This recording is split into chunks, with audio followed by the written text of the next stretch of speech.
Okay, today we're going to talk about working with buyers. So a lot of the times I have conversations, not so much with agents that have been doing the business for a long time. They kind of have a skill set that they use for working with buyers. A lot of the agents that have been in business for a shorter period of time have well, I think we all of us want to secure the deal for our buyer, right? So whether you've been in the business for a while or not, maybe some of what I have to say today will bring about some new ideas for you.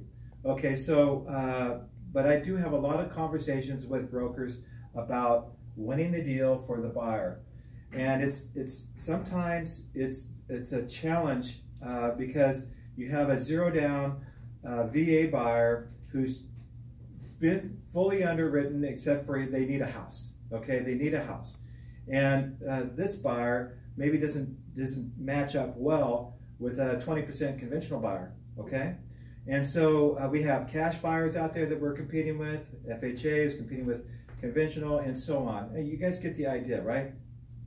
So there is no magic here other than the process. The process starts with the individuals that are communicating, the listing broker and the selling broker. So you as a selling broker, you need to get in rapport quickly with the listing broker.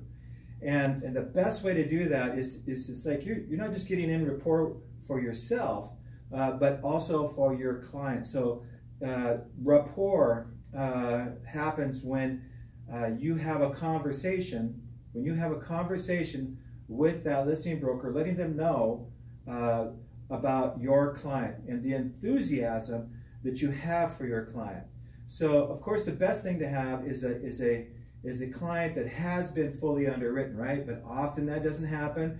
The client gets pre-approved, they now start looking, they find a house, they want to make an offer. Well, along that line, if you can stay engaged with the lender to find out where they're at in the process, that helps you communicate to the listing broker about where your client's at. The more you know, the more competently and confidently you can speak on your buyer's behalf. Sharing your enthusiasm for your client's desire to purchase this home is, are you selling? Absolutely, because that's what we're in the business of, selling homes, right?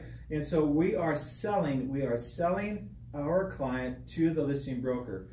What a great person they are, what a great family they are, some of the things that you know about them, right? Some personal things, trying to connect kinesthetically, emotionally, right, with the listing broker is a good idea.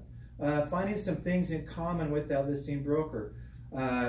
Okay, so I heard one recently, oh, you're a RE/MAX agent, we should stick together, us RE/MAX agents. Okay, well that happens, all right, that happens. You have an office that does another RE/MAX office or something like that. Sure, you could use that, but often it's not, all right? So you have to find other ways to find common ground. Compliment the listing broker on the presentation. Compliment them on the things that they're doing on the behalf of their client, and appreciate the way that they go about doing their business.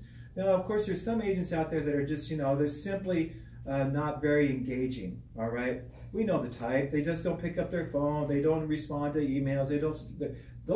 That's a tough sell, right? But if you can, just be consistently getting in front of them as quickly as possible, because if it's a multiple offer situation, it has to happen quickly, right? Okay, so let's just wrap it up. We need to gain rapport. We need to gain rapport quickly, and typically we're doing that over phone. We want to have a conversation. It's hard to convey emotion in tonality through a text message or an email. So we want to have a conversation if possible. If after the conversation the agent shows you how they communicate best is by text, then you try to communicate by text as well.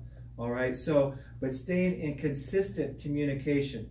I'm not talking like if I wrote a deal and I send it over to the listing broker and I want my client to get this house, I may have to send over several text messages throughout the day to just find out where we're at in the process. What can I do to improve my offer for my client? Ask the question, what would benefit the seller, right? What benefits the seller? How can we improve our offer?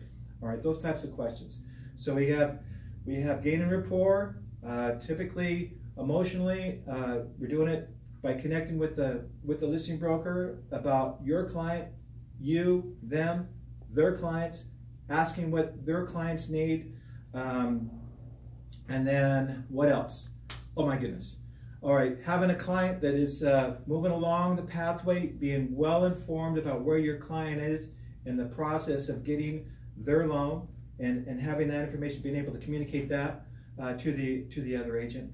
Sharing enthusiasm. Enthusiasm comes out in your tonality, all right?